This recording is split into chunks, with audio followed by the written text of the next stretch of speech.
past attempts to hold an F1 race in Las Vegas have been remembered after it was confirmed that the sport would return to Sin City. Formula One has announced it will be holding a race in Las Vegas from next season, in a move bosses hope will help bring some more glitz and glamour to the sport, along with a nice heap of cash. However, as has been proven in the past, a Grand Prix in Sin City is not a guaranteed success. The 2023 Las Vegas Grand Prix will not be the first time the sport has been to Nevadan City.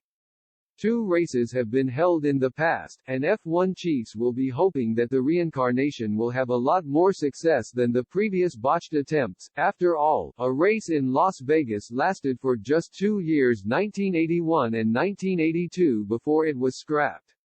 It's not hard to imagine why, considering the venue was the car park of the famous Caesars Palace Hotel. The track itself was rather short, just 2.3 miles in length, and was heavily criticized for being repetitive and simply boring. It seems organizers have learned from that, as the updated version of the track will be 1.5 miles longer and take in many of the city's most famous sights, including a long sprint up the Las Vegas Strip. Another error organizers appear to have learned from is the time of year to hold a race. Despite Grand Prix in late September and early October, temperatures reached a scorching 37 degrees.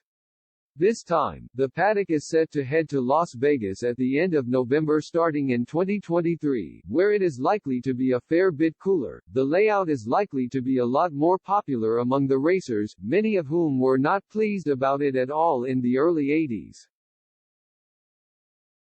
Many complained that it placed a lot of strain on their necks as it was anti-clockwise, while Nelson Piquet barely made the finish line in 1981 as he suffered from heat exhaustion on the way to his first world title. Other issues with the venue in those earlier races included a pit lane which mechanics felt was too dangerous because it was so narrow.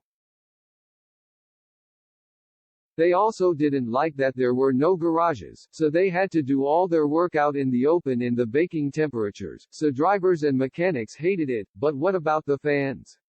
It seemed they had similar feelings about the whole affair, as attendance figures were shocking, indicative of the trouble the sport had in appealing to the U.S. market.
I